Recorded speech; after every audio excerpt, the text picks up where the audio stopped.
Good evening.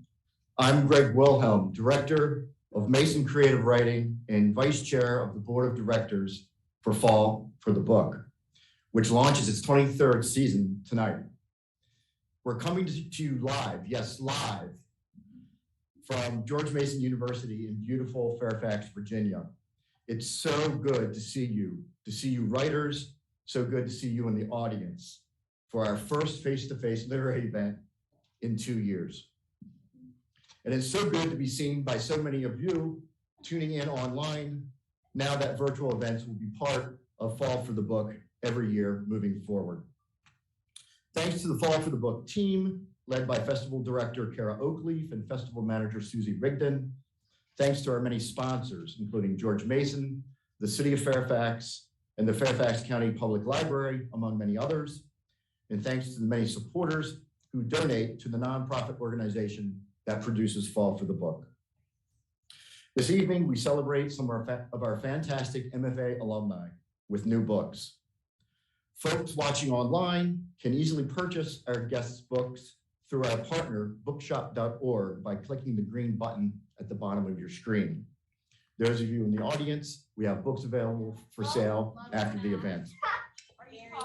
We'll have some short readings, a little conversation, and time for your questions. But first, some brief introductions, starting from your left to right.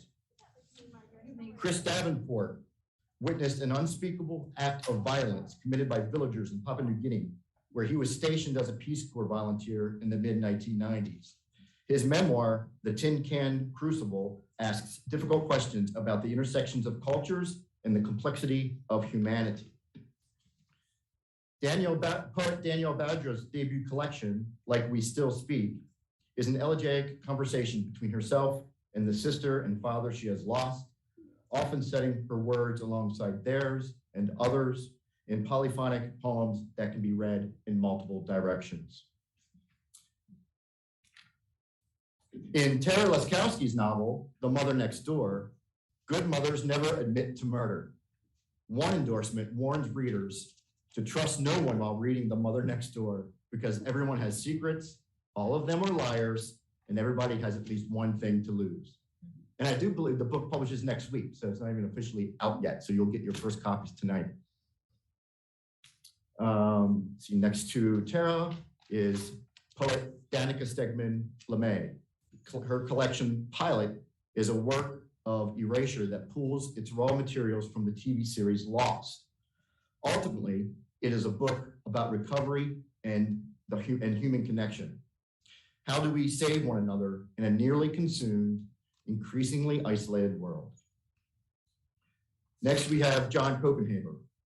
His new mystery, The Savage Kind, set in Washington, D.C. in the 1940s, features two lonely teenage girls who discover they have a penchant for solving crimes and an even greater desire to commit them. And lastly, we have poet Angie Mazakis.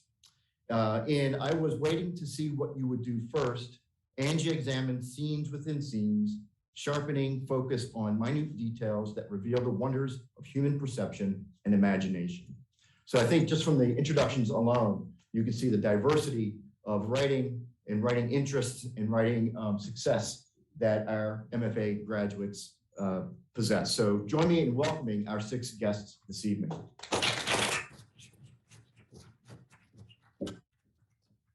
So I thought we'd start off with a little bit of reading. So I think first up, we'll have Danny and John read from their latest work. Danny?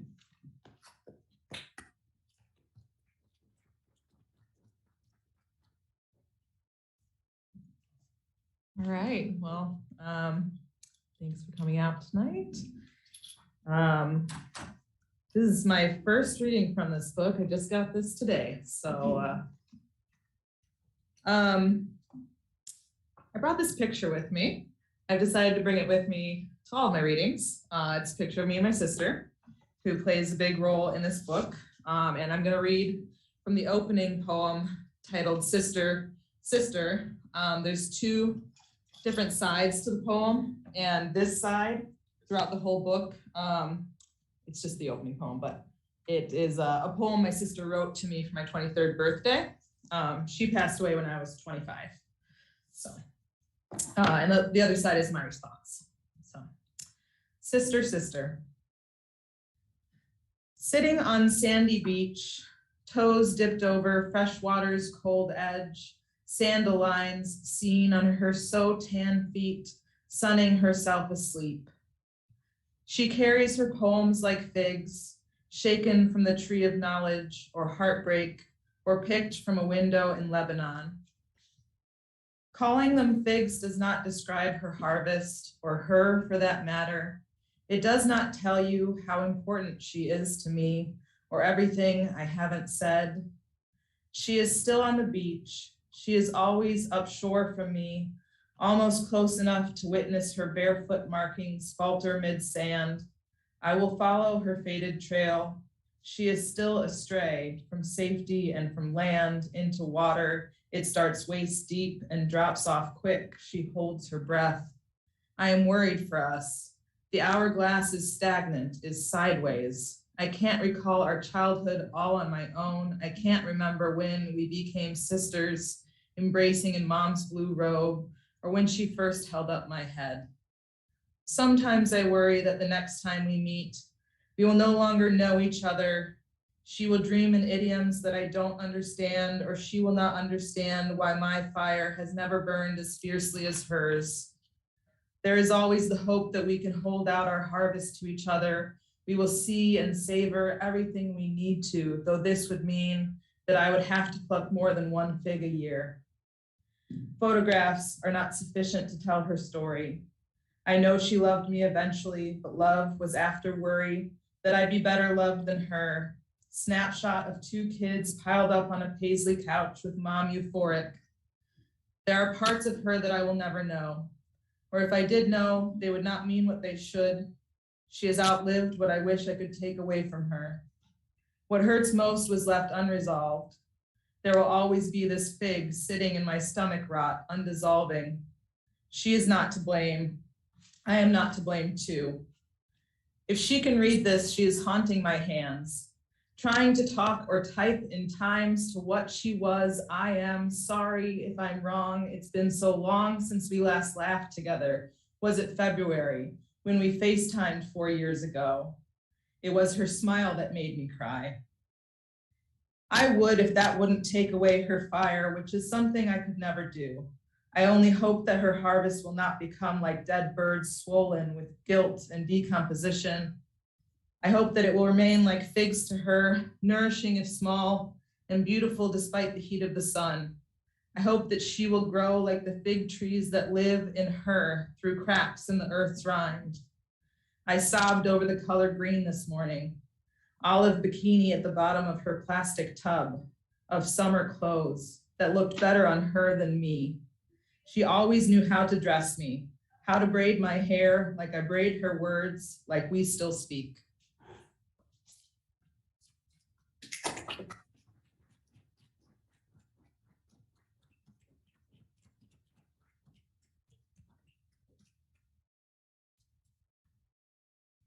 That was amazing. So I'm reading from Savage Kind, which is my book that just came out this week. It doesn't really require any introduction. This is the first few pages. I think I'll just dive in. This is from the prologue. If I tell you about Judy and Philippa, I'm going to lie. Not because I want to, but because to tell the story right, I have to. As girls, they were avid documentarians, each armed with journals and buckets of pens, convinced that future generations would pore over their words. Everything they did was a performance. Everything they wrote assumed an audience.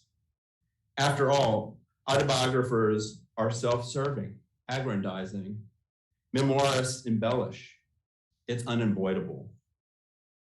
To write down your memories is an act of invention. To arrange them in the best, most compelling order, a bold gesture. Some of the diary entries that follow are verbatim, lifted directly from the source, but others are enhanced and reshaped. I reserve my right to shade in empty spaces, to color between the lines, to to lie. You may balk, dear reader, but I don't care. I need to get this right. I could take different approaches. I could contrast the teenage girls, the black and hat and the white, the harpy and the angel, the cunning vamp and the doe-eyed boob. Or I could draw them together, a single unit, Lucy and Ethel, Antony and Cleopatra, Gertrude and Alice, Watson and Holmes, or even, I dare say, Leopold and Loeb. But neither of these angles would work.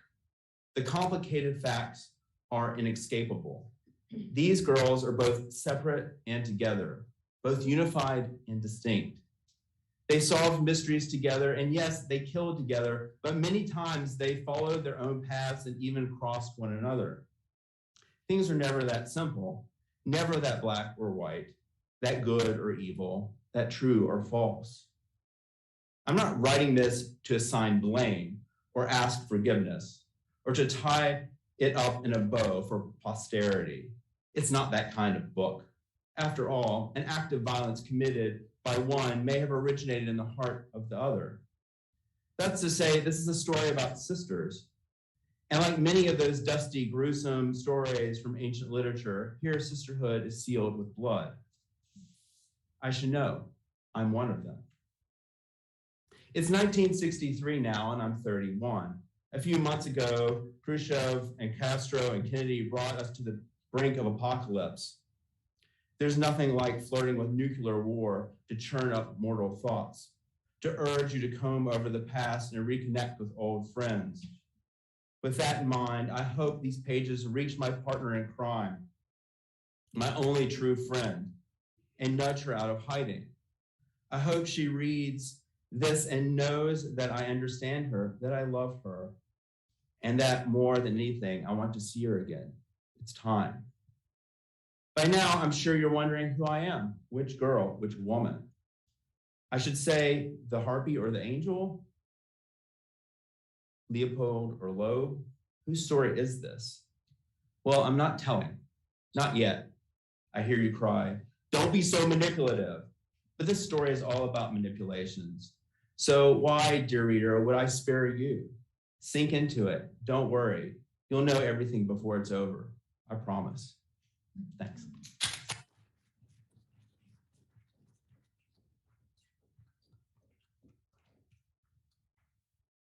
Thank you, Danny and John. Thought we talk a little bit about the obvious, MFAs. The first question I have for you, you can answer in any random order as your thoughts occur to you. In what main way has an MFA degree or the academic and artistic journey toward earning one benefited your life as a writer?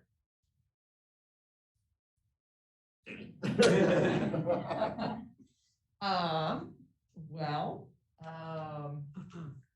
got a book.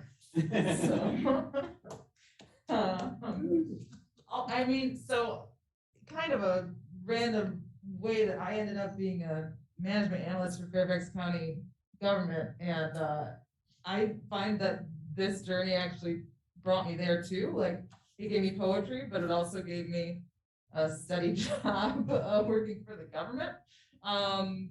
Because I end up using my creative talents in a primarily engineer staffed workplace, and it adds something to the department that otherwise wouldn't be there.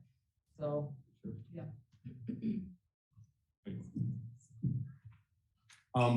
Is this on? Yes. You can't hear me? Okay. I can't tell. Yeah, no, I think that I think community was a big one. Tara and I were in the same writers group, same graduating class, and we actually created our own outside writers group. And I think that without George Mason and the atmosphere that it created, we wouldn't have had that sense of community. And certainly, of course, we learned sort of the tenets of what good fiction, looks like on page. So I think that's, of course, a big part of it.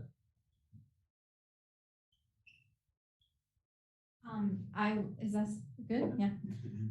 I will second that because John and I met in 2002, so we've been friends for almost 20 years now, and in some ways our writing paths have crossed in very interesting ways that we probably didn't expect when we first started out. But just that, for me, when I graduated from my undergrad, I left that community of writers that I had made there and went back home, and I didn't have that writer community anymore, and it was a great loss for me. And part of the reason why I applied for MFAs was just to get that back. It's to have, first of all, to have the time to write and the purpose to write, but also to meet other writers. And that is something that was so valuable at Mason. The people that we met that year, I mean, we were still friends with, a lot of them have published novels, or are great supporters in other ways of our work. And so for me, that was huge. That's just so huge, I think.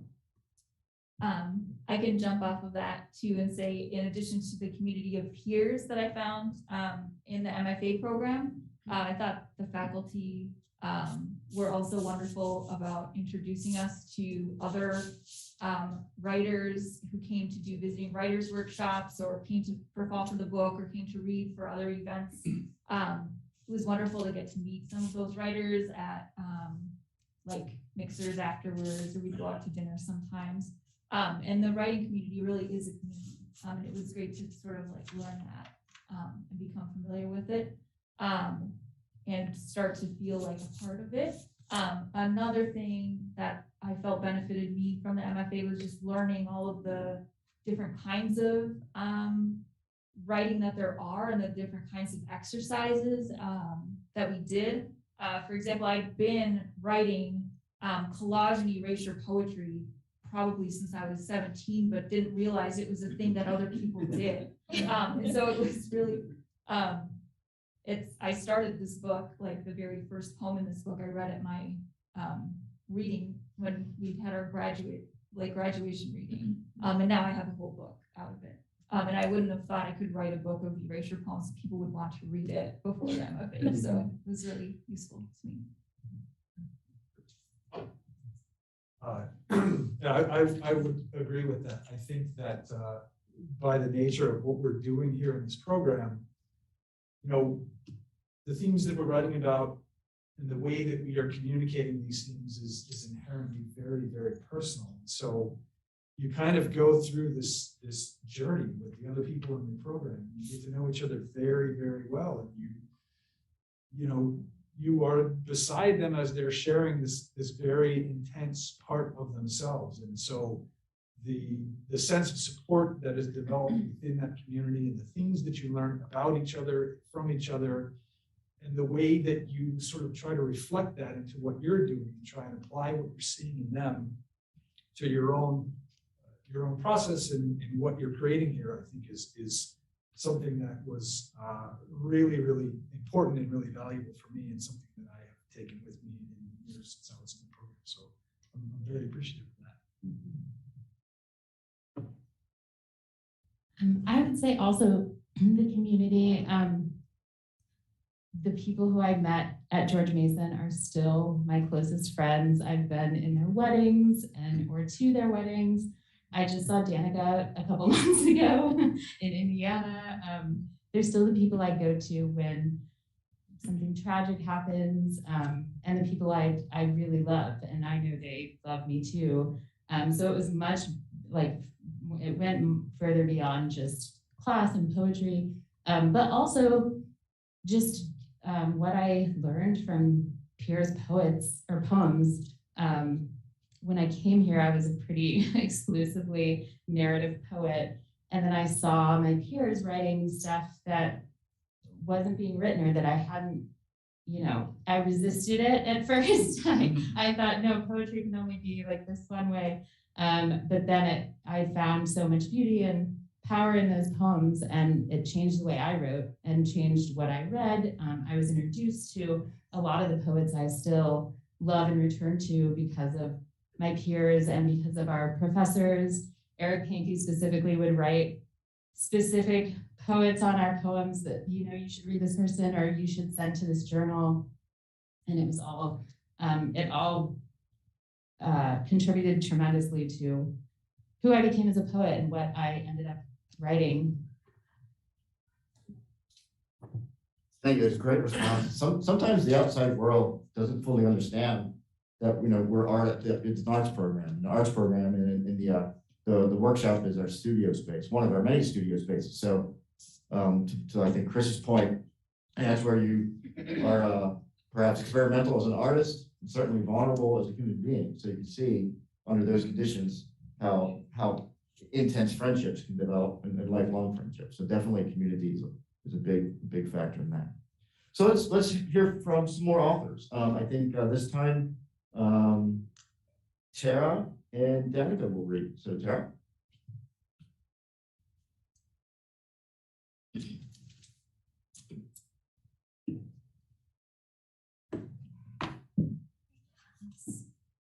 So my book is set on Halloween. So I'm going to read from just the prologue, like John did, which is called Halloween. Ladies and gentlemen, skulls and boys, by the time our Halloween block party is over tonight, one of us will be dead.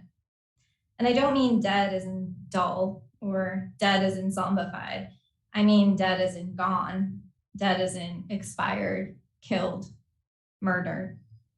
You may be feeling distressed about this, knowing what you know about Ivy Woods, the great neighborhood it is, the sweet, loving families that live there.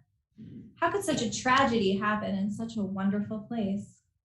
You may have traveled here yourself as a child or as a parent, lured in by the local fame of the street and its ghoulish decorations each year. The witches cackling and handing out candy, the swarms of little Frankensteins and cowboys and robots and ballet dancers lugging their pillowcases and plastic pumpkin buckets filled with sugar and junk. But Ivy Woods isn't perfect. Far from it. Look closer. Look under the makeup and the masks. Look into the windows of the perfect houses. Dig under the surface of those freshly mowed lawns and you'll find the worms. There's something about this street. There are secrets. I know from watching through the windows, from hearing the hushed conversations, from lingering on their faces when they think everyone else has looked away. Oh, they think they are perfect. They pat themselves on the back for throwing such good parties, for raising such fine children, for living in such big houses. But they are pretending. We all do. We hate ourselves. We are too fat or too thin. We should work hard, be smarter. We are lonely and depressed. We are worried about money, but we lie about it all. We hide behind a protective facade, fragile glass figurines inside elaborate dollhouses designed to look like perfect, safe, happy places. Tonight, it will all shatter. Watch closely and you'll begin to see what I see. There's trouble in the air, a cold wind blowing in from far away, and it's settled on Ivy Woods Drive. The secrets and the lies we tell ourselves and others will emerge tonight like spirits of the dead. Lines will be drawn, sides will be taken, and someone won't make it out alive. I can't save that person, but I'll tell the story. Turn over the rocks, expose the worms, pull back the masks, because I know their secrets, secrets that will destroy them all if they don't destroy themselves first.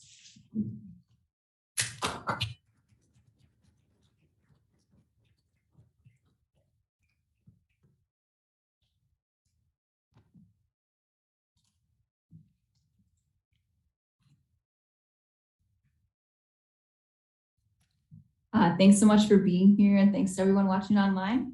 I'm going to read 4 poems because mine are relatively short. Pilot 1. Open with the still moving engine. shredded spine where all the nerves come together and spill out. The music is bittersweet. There's an explosion, burning debris.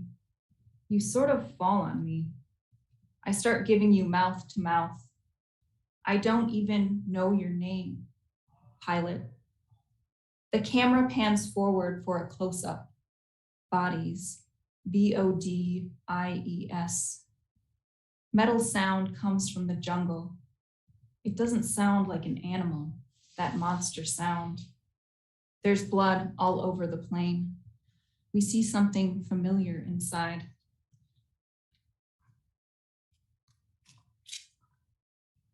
Machine, homecoming. On island, I am a signal. I own what opens. If you find, you take. If you steal, you need. Think hungry, think water. The rain starts fine and deep. My you, my sleeper, my anyone, remember me here. A machine, a rotating God. What we gathered, we believed.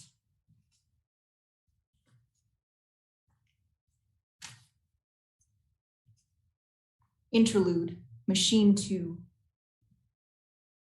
I have memory of a room that's not from my life. It's filled with familiar furniture.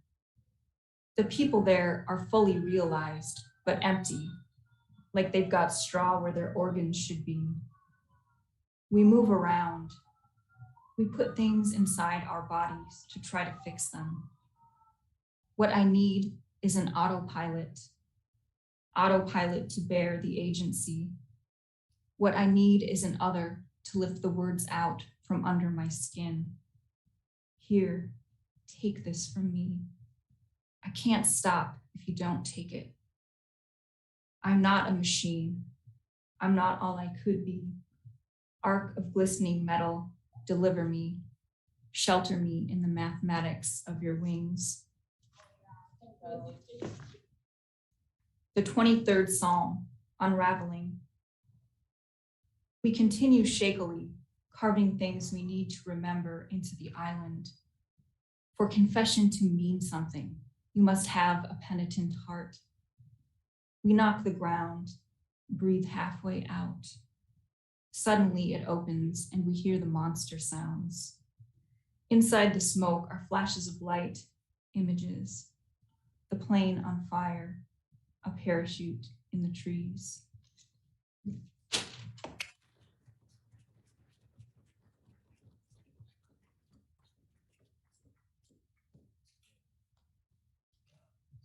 Next question. What one thing have you learned through the experience of getting published?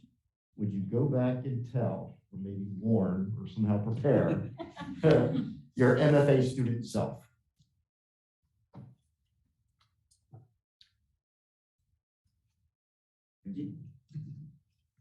I think just all of the logistics about publicity and like self-promotion that's I feel like it's hard for poets.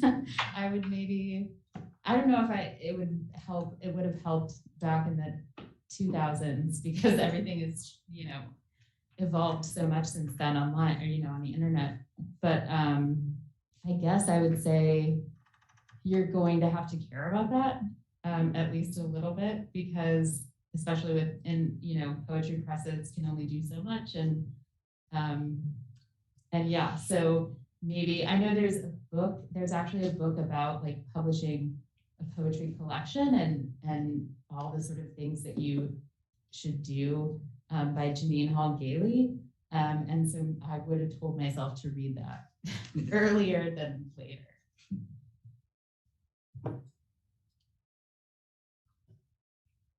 Yeah, I would echo a lot of that. I think that once you spend all this energy and time, blood, sweat, and tears creating something, and you finally get to that point where it's going out into the world, remember you have to continue to fight for it.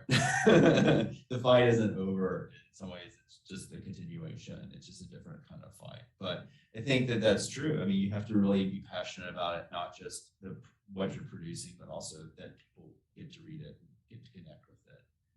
I think the other thing that surprised me was just, I am not a natural reader. I find reading, out loud hard and that kind of thing. And I think that I had to train myself. So there are definitely things you have to learn and grow.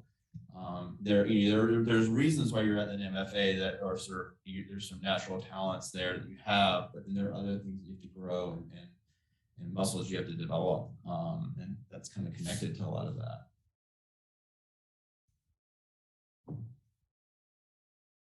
I would say one thing that I have learned is that I think beforehand I thought I was going to finish it. It was going to be exactly what I wanted it to be, and that's what it was going to be. That's what would be published. And what I realize now is that you're never done. You're never finished with it. I look at it now. I look at what has been published, and I think, oh, I still want to change it. I still want to keep working on it. I want to continue to hone it and sharpen it and polish it. And so you kind of have to choose a time when you're ready to just let it go, but realize that you're not done. You're never going to feel like you're done. Following up on that, same idea, when I first wrote this, as part of my thesis for the MFA, it was probably in a form that has been changed 20, 30 times since then. But in addition to that, something that I know is particular to the prize that I won, the Attila Non-Poetry Prize. I did not realize that the folks who selected it, Hayan Sharara and Fadi Judah, would then also spend time workshopping the entire manuscript. So we spent 8 hours on Zoom and went through the entire manuscript poem by poem, workshopping it. And that was before even getting to my editor, who then also had feedback. So it was a much more involved process than I realized it would be. And I know it is different than a lot of other people, but I definitely appreciated it. They had some really great insight. So. The first thing that I would go back and tell myself was, hey girl, you're gonna have a book someday. Which is I did not believe, I think, when I was an MFA. But the other thing I think that I have learned is that there's two things and they're kind of related, but for every next step that you get to, I guess, there's always another step above that, right? So you think oh, if only I could have a story published, I would make it as a writer. And then you get that and you're like, well, that was just a fluke. So if only I could have this, and and I feel like it keeps going. There's always something else that you want to attain or that you see other people attaining that you haven't yet. And so related to that, I think the advice that I continue to tell myself, and it is hard sometimes, is that every writer's journey is completely different, and that you can't judge what you're doing based on what you see someone else doing or what is happening with someone else, because you will just drive yourself crazy, I think. And so you just have to remember that whatever is happening with you is that's what your journey is. And if that person over there has something else that they've obtained that just hasn't happened for you yet, or it is something that you'll get something else or whatever. So I think that's a lesson that I feel like I'm still working toward, but is a valuable one, I think, as a writer, because it's so easy to get caught up in jealousy or envy or what else is happening. And but if you remember that, I feel like it helps a little bit. So. Yeah, I totally agree with that. I had this sense when I moved back to Minneapolis that I couldn't be a legitimate part of the writing community until I had a book. I was like, I need to have a book. And that's not at all what other people were seeing. And it's not a valid thing, you're a writer, you're valid just by being there. And I also feel like the way that a person develops as a writer happens through time, and everyone's process is different. The book does that too. I wrote this book for 10 years and it didn't take the shape that it needed to take until near the end, because it needed to go through that journey with me to take the shape that it is. I sent earlier versions of this to contests and it wasn't ready. And I'm glad that it didn't get published that way because it wasn't in the right shape until I'd gone through that time. So it's a good thing to learn. Thank you. When Chris showed up outside, he had an armful of copies of the Tin Can Crucible. So I immediately knew that there was a writer who knows a smart author always has books in their trunk. Fortunately, we also have copies here. So speaking of Chris, let's hear from our last authors tonight, Chris and Angie will read.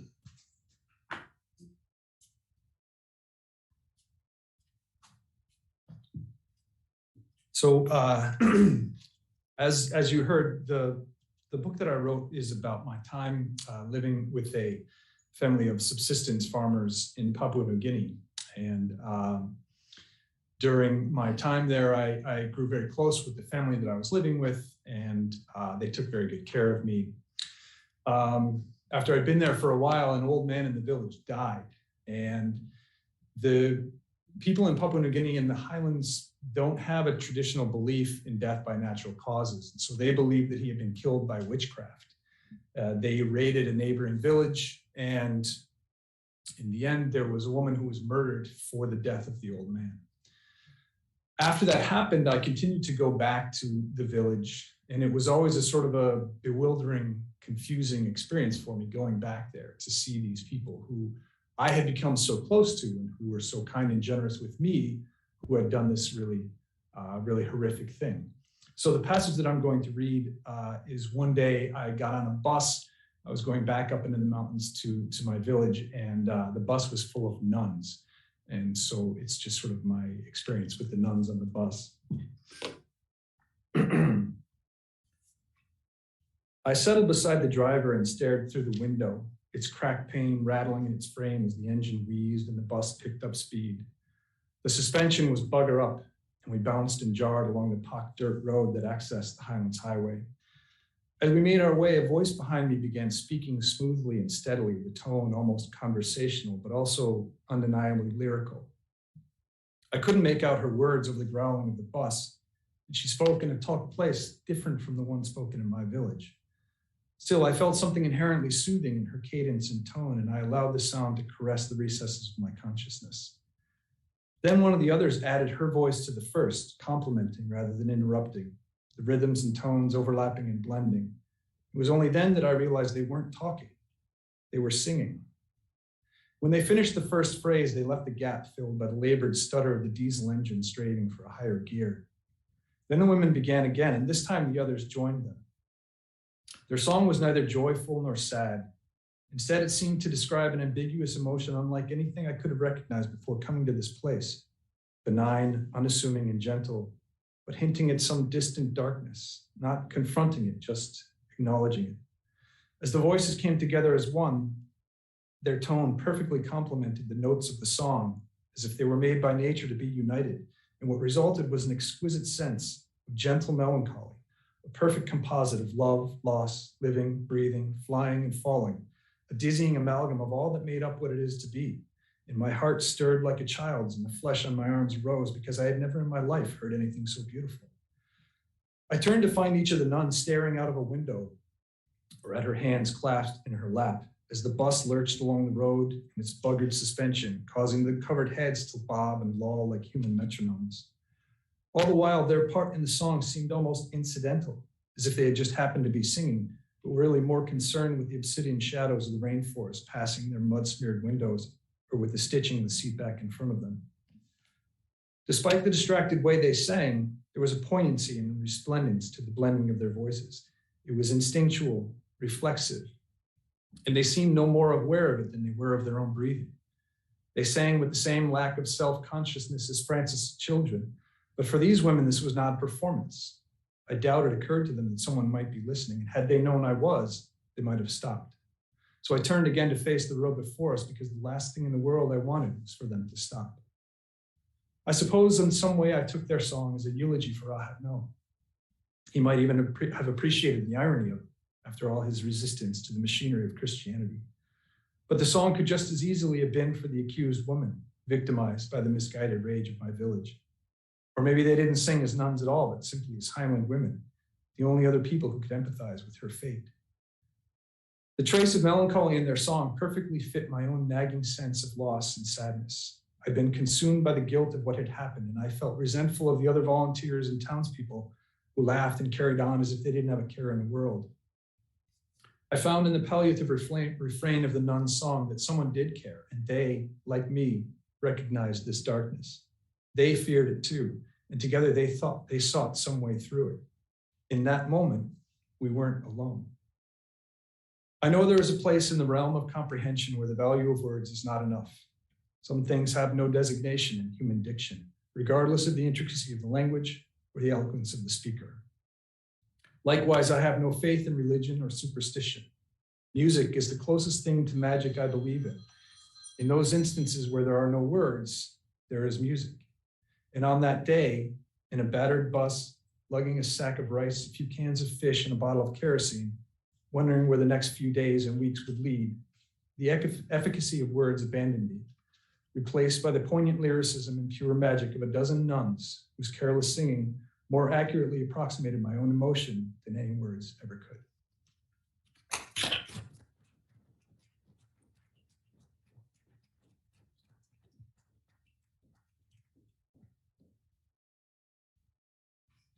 Thank you so much for having me. Thank you, Kara, for doing this and asking us to read. I'm just going to read the first poem in the book. It's called Oh My Kidneys. In a suburb outside of Chicago, my parents sit next to each other at their respective dialysis machines. Outside, the trees aren't touching each other.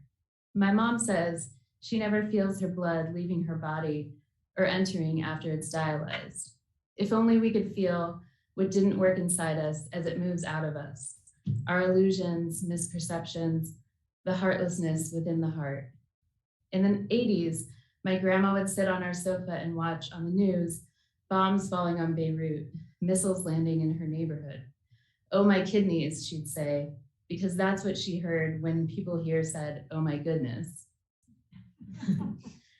My dad first knew he needed glasses when he was standing on a landing in his family's apartment building in West Beirut during the War of 1958. He couldn't see the gun pointing at him from the building across the street. His mother pushed him out of the way and took him to the eye doctor the next day. When my uncle tried to correct my grandmother so she'd finally say, oh my goodness, my dad told her he doesn't know English.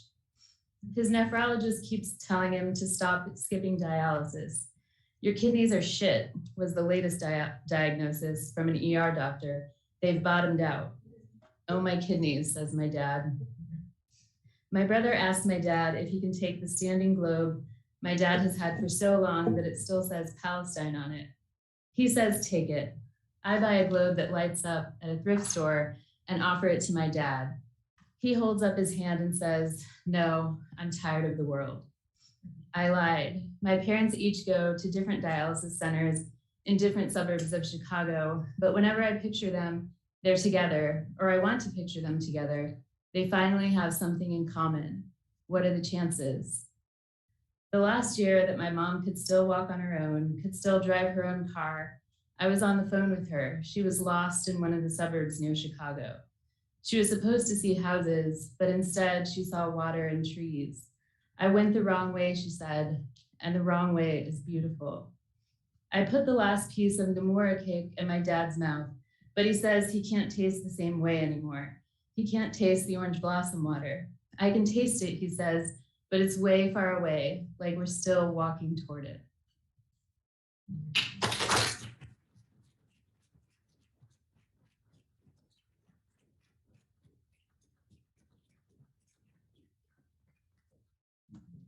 Each and every one of you for those fantastic readings. To say the least, the last 2 years have been pretty bizarre. What advice do you have for our MFA students, some of whom are in the audience, who are navigating those same waters as you did, only during such unprecedented circumstances? I know. What advice do you have about? I would say turn your cameras on in Zoom. Yeah.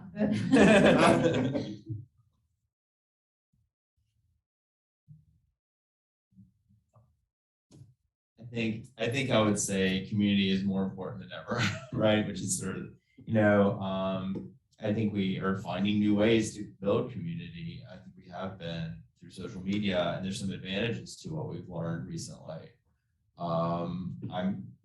I've connected with people because of COVID and writer friends because of COVID that I wouldn't have otherwise. So I think, not that we always have to look at silver linings, but I think that there are some things that, are important. And I will say, or through line, I think we started this way, is that's the community, you're going to need it. And it's so vital to the artistic process. Because it's solitary, of course, but also because you need your friends, and you need your writer friends because they understand what that process is all about. So continue to cultivate and find innovative ways to do that.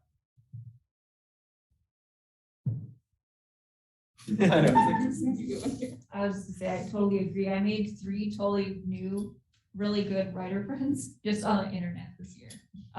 It's also a great way to build community. So yeah, it's getting cold too, but outdoor events are absolutely an option, at least when it's warmer. And I've enjoyed those. The message sort of like extra moving to see a reading outside, I think. I would just say take advantage of the increased accessibility of readings and workshops, et cetera, that are available online now that you can attend in different cities. They're often free. You just have to register. So yeah, lots of resources. I would say, part of the experience of the past 2 years was the way that it slowed things down and everybody spent more time by themselves. And the more time you spend by yourself, the more you're forced into this attitude of introspection. And now everybody's ready to be done with that, but don't just leave that behind. I think that there are probably really important, valuable insights that you got from that time that you're just kind of sitting there examining a spot on the wall and just thinking about your place in the world. Don't just leave that behind. There's a lot more to explore there, and there's value in that exploration. Yeah, I don't really have anything else to add. I mean, I think everybody's pretty much covered it, but I will say that it's good that we're writers because it's a fairly solitary act. So if you're going to be home doing your thing, at least we normally are by ourselves when we write. So yeah, it sucked, but hopefully we're heading more towards normal-ish. Thank you. Are there any questions from the audience? Are we able to field questions from online? Yeah, yes. We can? Okay, so you can signal those to me. But how about from the live audience, since it's so nice to have a live audience? Any questions for our guests? Yes. Are any of these books kid friendly? Any of these books are all books are kid friendly. No. So we got Mine's probably PG-13, yeah. I think. PG-13 over there. Yeah, I know. I figured that one out. My brother reads my book to my 3-year-old niece, but he just skips the violent parts. So. We have a BFA program, an undergrad program in creative writing at Mason as well. I teach a capstone class for the seniors. And just the other night, just last night, they all were talking, I would not let my parents ever read anything that I wrote. Any other questions? Do you have any questions from online? One online question. What was the most difficult part of writing each of these books? Okay, good. Everyone, I started with Chris. The most challenging part of writing your book. The most challenging part for me is definitely the fact, and I knew going into this, that my book was going to ask questions that I knew I was not going to answer, that I don't think there are answers for, So I didn't know how satisfying an experience that was going to be for a reader, because there is no conclusion here. I don't wrap this whole thing up and say, this is what happened and this is why it happened. I just kind of, I complete my own examination of what it was, and then I leave it at that. And so I knew that was going to be difficult. It was going to be a challenge not to be able to just have some kind of solid conclusion and just hopefully leave it to the reader and say, these are the fundamental questions, and they don't have answers.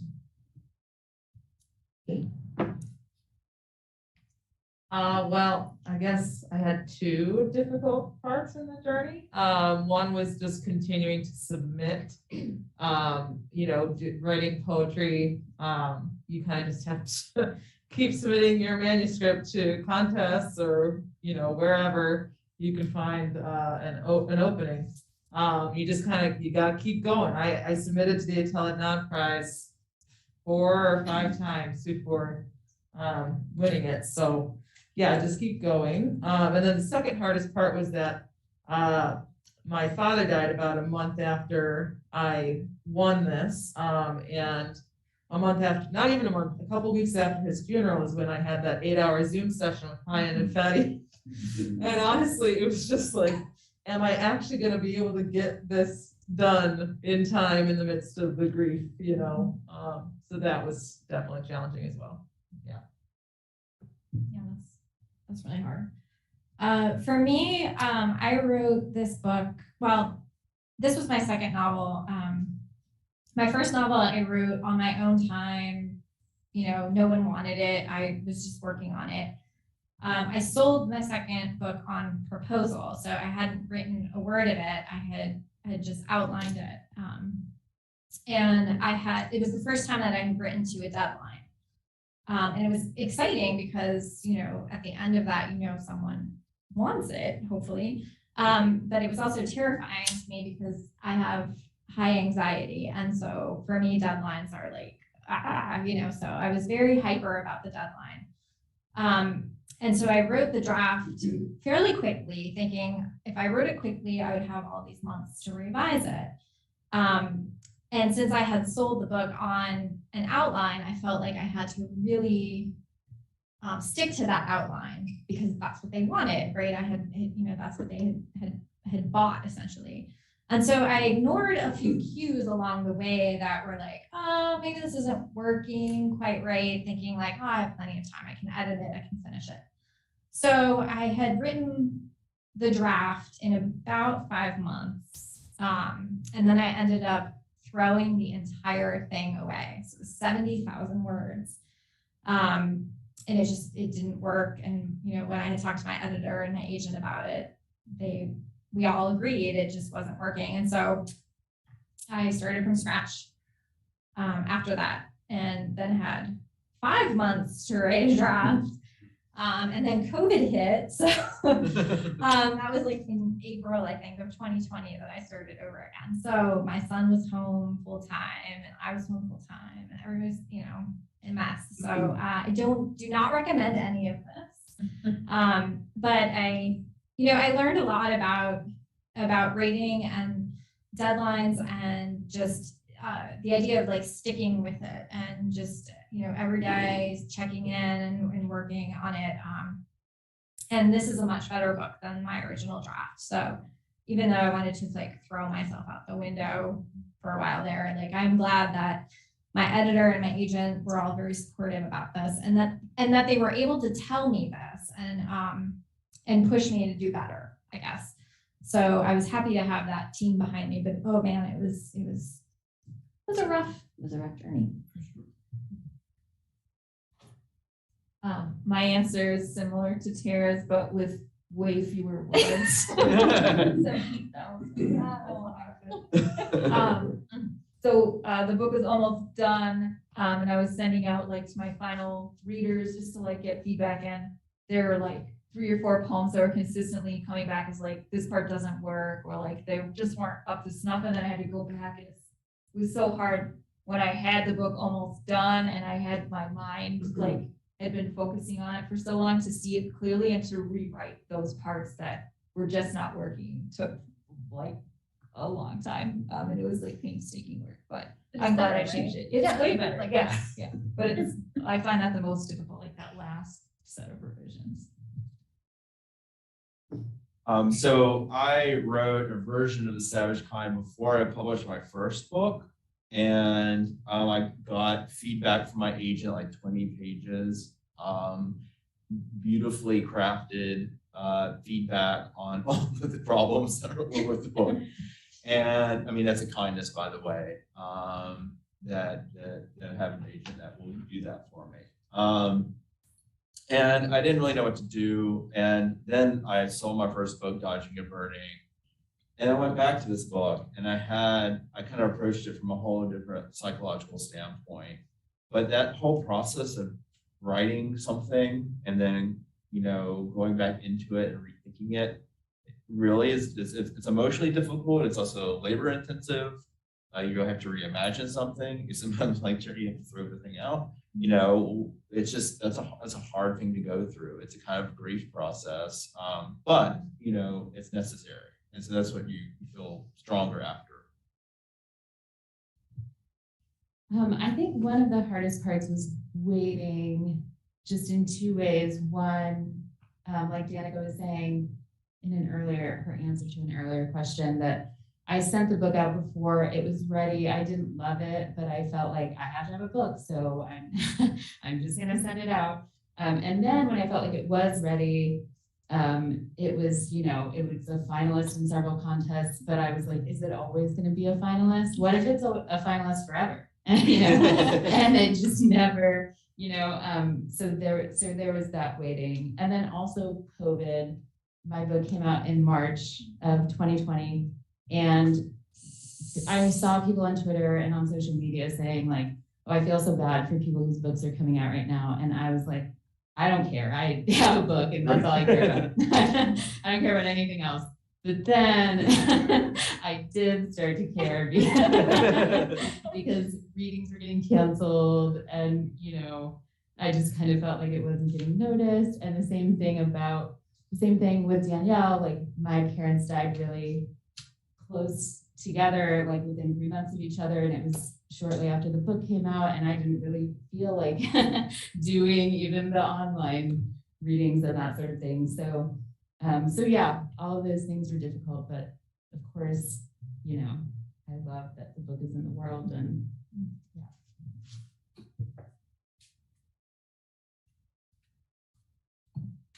Well, this has been a very special evening, hasn't it?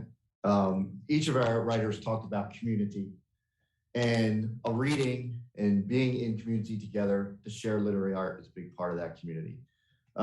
So very excited that we were able to do that and really appreciative of everyone who came to be with us face to face, and also very appreciative for everyone online who's been listening in. And if you're online, don't forget that you can click the button at the bottom of the screen to purchase these books from bookshop.org, our partner. And tonight kicks off the 23rd season of Fall for the Book. The rest of the festival will be again virtual. You can go to fallforthebook.org to learn about the schedule and what's coming down the pike very soon. I want to thank our guest authors. I want to thank Fall for the Book, and I want to thank all of you for being here, for tuning in, and for listening in. Have a great night.